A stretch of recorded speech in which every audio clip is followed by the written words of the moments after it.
You know, when I was your age, go ask your mother. I know you don't like it. It builds character. How many times do I have to tell you? I'm not just talking to hear my own voice. Hello, listener, and welcome to Dadages. I'm your host, Chad Hagel, and if you are looking for some fatherly wisdom for your career, your family, or any other aspect of your life, then you've come to the right place. If you want to learn more about Dadages, find additional content, submit questions or feedback to me, or if you want to know if that mental picture you have of me after hearing my voice matches my real face, visit Dadages.com. Thanks for being here. And before you listen to our podcast, please listen to your father.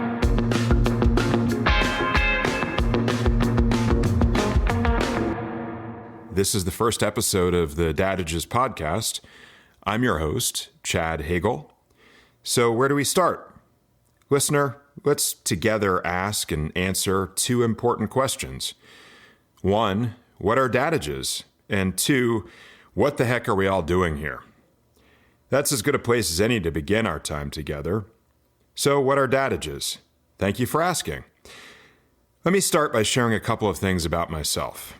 I love to play with words. Perhaps it comes from growing up with 4 English teachers in my family. My mom, her sisters, and her mother, they were all highly educated and linguistically inclined. I grew up with words, and when you got my mom and her sisters together in a room, let me tell you, it was like a verbal tornado wrapped inside of a hurricane.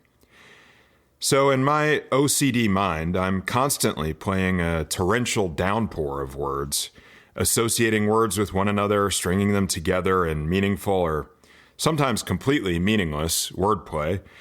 And I like to make up words. I take two things that don't necessarily go together and try to combine them into new made-up words.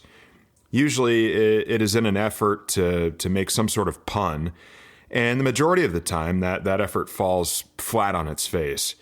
Here are some examples. First, here's one I can't take credit for. Rather, it comes from that most respected literary reference, the Urban Dictionary. You've probably heard this term before. Have you ever heard of someone being called fugly? Fugly. It's the brilliant and pithy synthesis of friggin' and ugly. What a truly great contraction, right? Equally self-explanatory and useful. It's one of those amazing fabricated words that paints a mental picture of its own meaning without even having to be explained. When you hear fugly, you know fugly. Here's an example that's much closer to my heart. My wife is half Filipino and half Lebanese, so we often refer to her as Philinese. Or sometimes we say she is half Arab and half Filipino, and we'll say she's Arapino. However you slice it, I can assure you that my wife is 200% of whatever she is, and we all love her for it. Full disclosure moment here. As a multicultural household with an even more diverse circle of friends and loved ones, the topics of race, cultural differences, stereotypes, and the like are far from off limits in our home. We lack the virtue of political correctness. Somewhere along this journey with you, listener, I'm going to offend some of you. I'm confident of that, and I'd like to get the apologies out of the way right here up front in episode 1. So, I'm sorry. Setting aside value judgments, you might call these little examples of literary mental gymnastics linguosynthesis. And I think I might have just done it again right there. One of the things I've always found most fascinating about William Shakespeare is the sheer quantity of words he totally invented in his writing. Words we use every day that seem so plainly obvious or totally ubiquitous today that we would all assume they've been part of the English language for all time.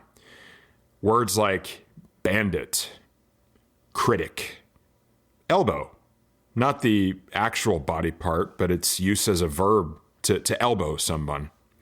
The list goes on and on. There are far better podcasts from far more erudite linguists than I. If you want a more productive use of your time, please go check those out instead of listening to me, and maybe you'll actually learn something. If you're still here, thank you. Don't misunderstand me. I'm certainly not likening myself to Shakespeare. I simply justify my own fun with words by saying, if Shakespeare can make up words for fun, why can't you and I do the same? In the same way I play around with making up words, I also like to play with combinations of words to come up with pithy sayings. I've actually started a list I carry around in my pocket on my phone. Every time one of these trivial turns of the tongue or brief bits of word wisdom comes to me, or if I just find myself saying something over and over to others, I decide to capture it so I don't lose it.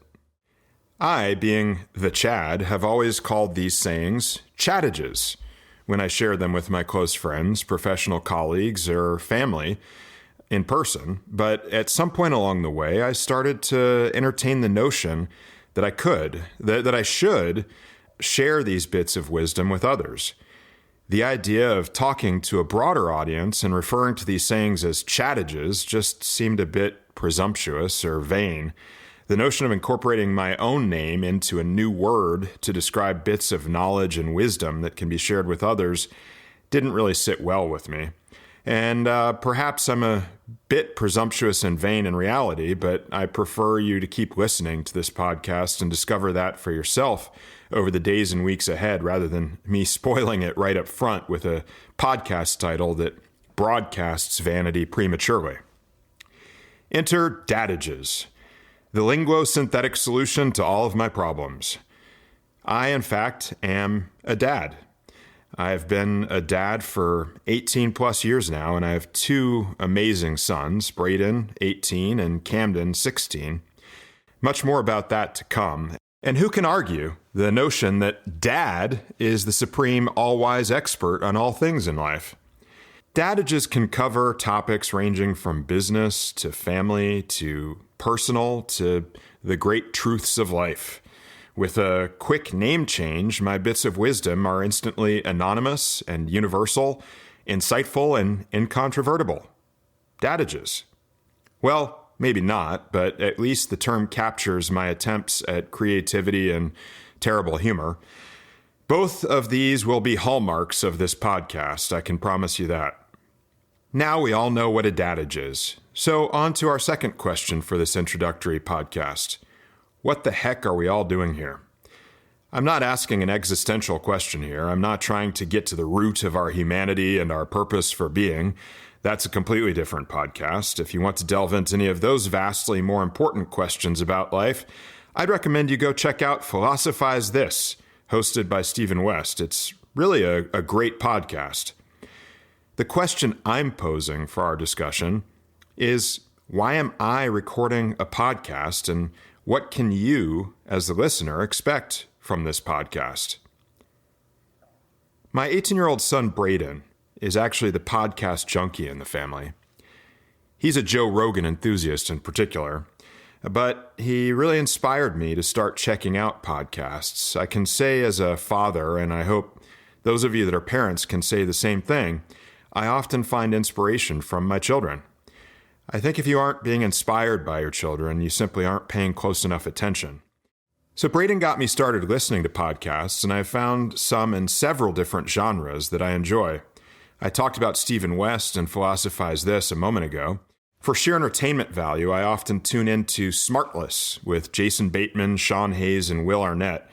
Those guys are iconically hilarious and put some fascinating and funny guests together. I also hear a lot of Joe Rogan, but that is mostly by proxy, with my son Braden serving as the Joe Rogan correspondent for the Hagel family. The podcast genre is going to present dual challenges for me. First, most of my communications experience in my adult life has come in the form of public speaking engagements. One of the few distinct talents that I possess is for public speaking. It has always come to me very naturally. I find myself at public events more comfortable when I'm behind the podium speaking to an audience than I am at times mingling in the crowd and speaking with people one-on-one. Most people think I'm an extrovert, but I'm really more of a closet introvert. Right now you're probably saying, aren't all introverts closet introverts by definition? And yes, you got me there, but you know what I mean. Public speaking is not really an extroverted activity per se. While you are surrounded by people when speaking at an event or on stage, it's really just that, a stage. It's a performance. It's not really human-to-human engagement. That lectern is a great defense mechanism, and while I enjoy direct engagement with people, I can find it energy depleting at times, and sometimes after a social event, I'm exhausted and need to retreat to privacy to re-energize. Here's how I'll be challenged in producing a podcast, though. For me, standing at the front of a room is actually a very comfortable place. I enjoy reading the body language and the responses of those in the room and responding and adapting accordingly. From this end of our present engagement, listener, I can't tell when you smile, when you laugh, when you nod your head in agreement with something I'm saying. For that matter, I can't tell when you groan or gasp or get up and walk out of the room because you've abandoned our little discussion altogether. It's so easy for you, the all-powerful listener, to tap that pause button, swiftly eviscerating me with those two deadly vertical cuts, swipe and exit stage left, and never return. To me, that's more unsettling than facing a room full of people. I've always thought my aptitude for public speaking is more of a comparative advantage rather than an absolute advantage. For those of you who may not be familiar with those terms, they come from microeconomics. I studied economics at Stanford. Chad fact, I went to Stanford University. Do you know how you can tell if someone went to Stanford? The answer is you don't have to. They will let you know in the first 5 minutes after you meet them. But we've been talking for well over 5 minutes now, and it just came up. I guess I'm doing pretty well. But seriously, I do wear my Stanford experience, both my 4 years as a student and my 20-plus years as an alum, right on my sleeve. It's a pretty fundamental part of my life. My Stanford education is the greatest gift that my own father, Mark, gave to me. I've said it to him privately, and I thank him again for that transformative gift now publicly. Thanks, Dad. Back to comparative and absolute advantage. I'm taking some poetic license and distorting the use of those terms from their pure economic definitions just a bit to make a point. Economics is not really about business at the end of the day. It's truly a social science, and it offers a lot of insights into modes of human interaction. In economic terms, absolute advantage refers to one person, group, or organization that is better or more efficient at doing something in another group. Comparative advantage sets aside which resource is purely best, acknowledging that a single resource cannot do everything, everywhere, all at once. Great movie, by the way. Everything, Everywhere, All at Once. I love Michelle Yeoh. She's a badass. Anyway, comparative advantage considers the opportunity cost recognized when a resource trades off participating in one activity versus another. So, how is this discussion of comparative advantage relevant to my public speaking experience? I'm not the best public speaker in the world. I'm certainly no world-class orator. It's simply that my cost, in air quotes, of public speaking is not as high as it is for some others. Some people actually rank the fear of public speaking, or glossophobia, look it up, that's a real word, up there with the fear of death. That's pretty heavy stuff. Think about that for a minute.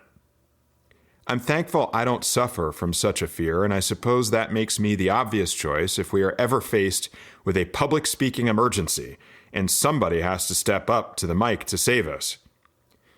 Here's another Chad fact. As you may already be able to tell, I'm a wealth of relatively meaningless knowledge. I've picked up little bits of trivia throughout my life and held on to probably the least important of those. I know it's an amazing skill that gets me just about nothing to show for it. But what I do attempt is contextual sharing of knowledge. I've always tried in my life, as part of any conversation, to add value and meaning through something I can contribute to the flow of a discussion that is relevant. I try to be an engaging conversationalist. This brings me to my second challenge in the podcast realm. This really isn't much of a conversation. You might be yelling at me right now because you feel like I've wasted the past 15 minutes of your time, but I'm sorry, I can't hear you. Now, I'm not telling you that you can't talk back to me. Who am I to deprive you of your half of this discussion? And I really am a very good listener. It really would be easier from where I'm sitting if I could, in fact, hear you, because I'm not typically the one in the room that leads a conversation. I prefer to listen, react, respond, and add my 2 cents. That's where I excel. Actually, the skill earned me my one and only A+ at Stanford and in my very last semester on the farm, and earned me my first job.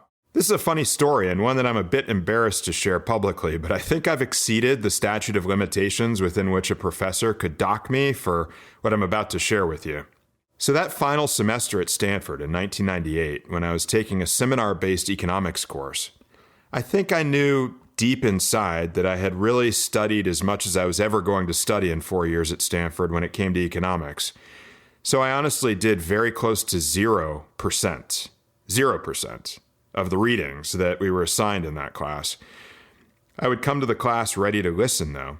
I would follow the discussion and the salient points raised by my classmates, and I'd borrow bits and pieces from what they had to say and just reformat them into a more concise and direct statement of the facts and opinions that they were already putting out there in the discussion.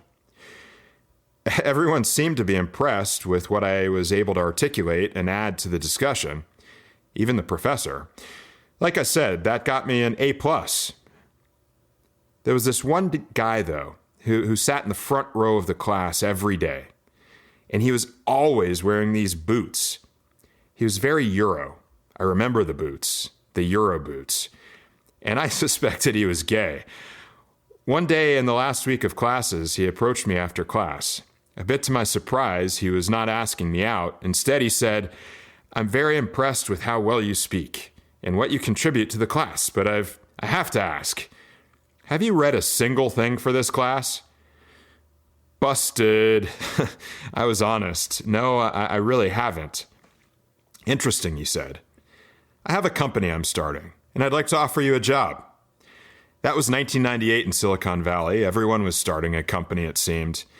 I did join the company, in fact. Our company rode the wave of the first .com boom up and back down. That company was GetFit.com. You've never heard of it, I'm sure. You have no reason to have heard of it. I like to say that I got to go to business school and someone else paid for it. And that guy with the boots, that's Oded Peled, who is one of my closest friends on the planet to this day. You all meet him on this podcast at some point. Just stand by for that. So this second challenge is rooted in the fact that I'm abandoning an apparently A+ level of conversational skill, or complete BS artistry, depending on how you want to look at it, in favor of a discussion where I have to talk first. I have to take the lead. I have to guide the discussion somewhere. But I embrace the challenges I have described as opportunities for personal growth for me, your host. And I'll ask you to be patient and considerate as I climb that growth curve. Should this podcast be successful, I hope that over time you might actually see it evolve and improve. And I hope you'll help me along the way. Please do so, please. I'll share a bit later how you might do that. The past few minutes have been spent explaining why I maybe should not be doing a podcast. So again, we have to ask the question, why are we here? The podcast format does make sense for me for a couple of reasons. One is simply a matter of time. People say time is money. I say time is far more valuable than money. I can always find more money, but I will never find another minute of time in my life. If your Dadage alarm is going off, you're exactly right. I just snuck one in on you.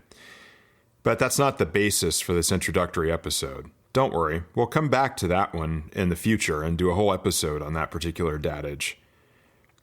Anyhow, I make the majority of my business decisions based on my return on time rather than my return on money. That's reason number one for me producing a podcast.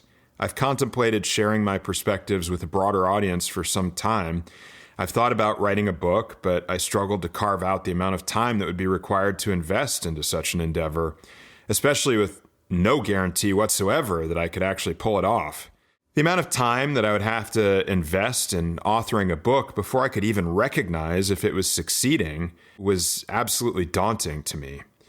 The medium of the podcast offers a more episodic approach to communication, and in this way it's more bite-sized for me to produce and to weave that work into my life as an entrepreneur operating an enterprise and, of course, my primary job, dad.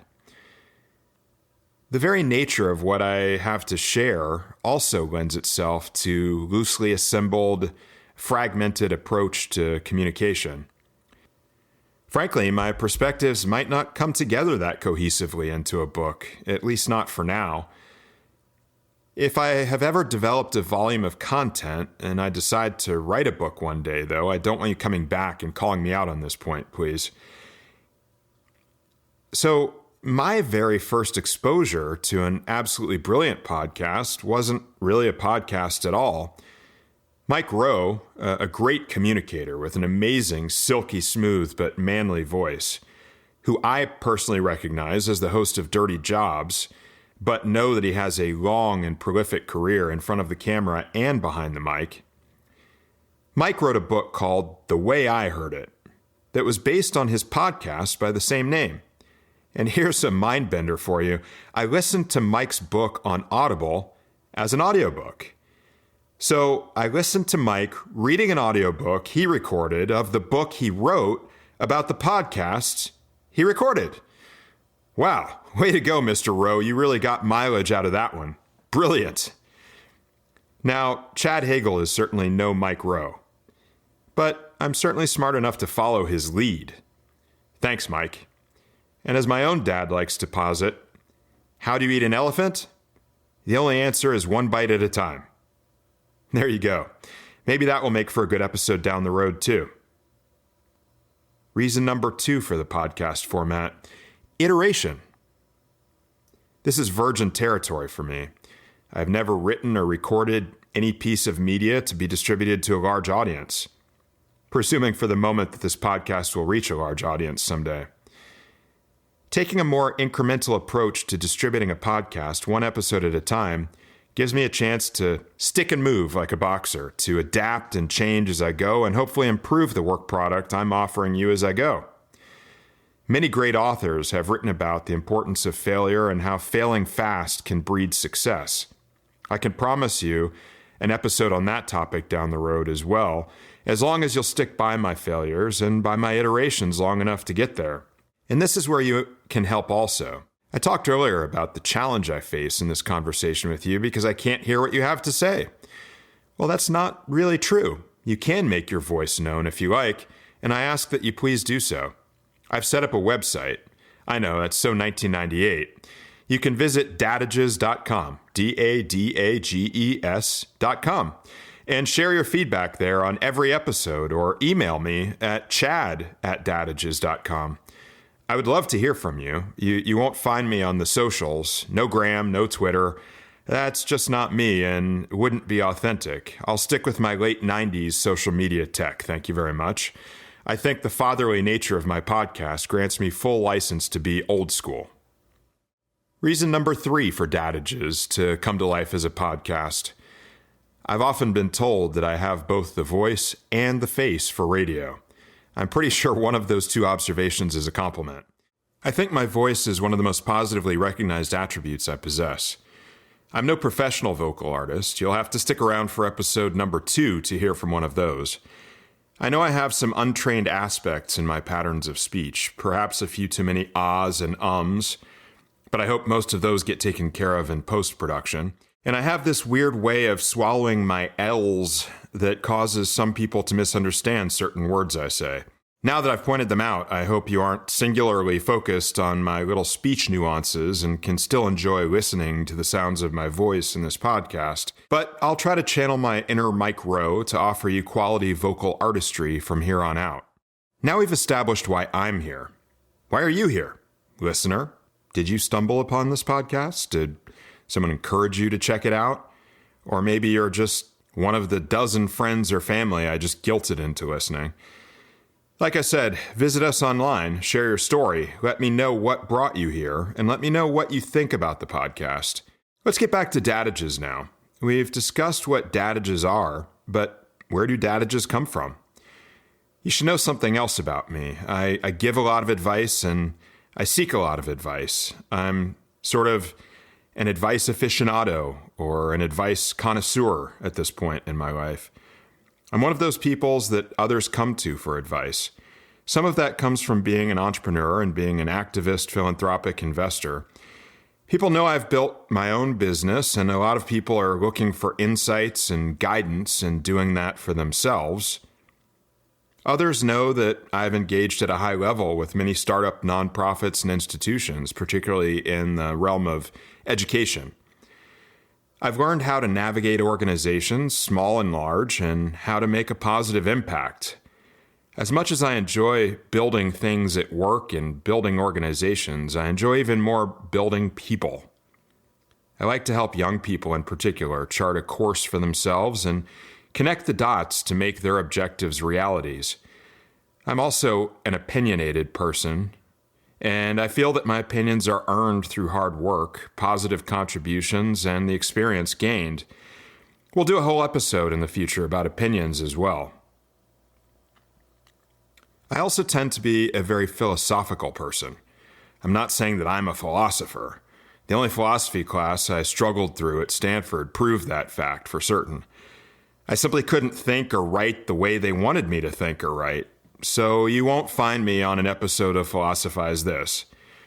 When I say I'm a philosophical person, what I mean by that is that I have formed a set of guiding philosophies through the course of my life, and whenever I have a tough choice to make,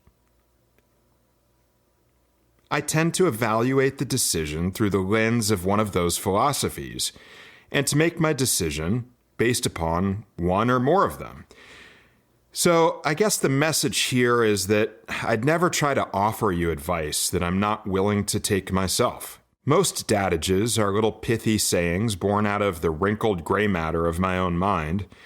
Others are sayings I borrow from people I respect along the way, and I adopt or adapt them into my own repertoire of go-to advice. Oscar Wilde famously said, "Imitation is the sincerest form of flattery." But a lot of times people end the quote there and drop the remainder of the aphorism. It goes something like this: imitation is the sincerest form of flattery that mediocrity can pay to greatness. Obviously, when repeated in its complete form, this saying takes on more complexity and depth. This one sentence can be used to praise the originators of meaningful thought or action for their greatness.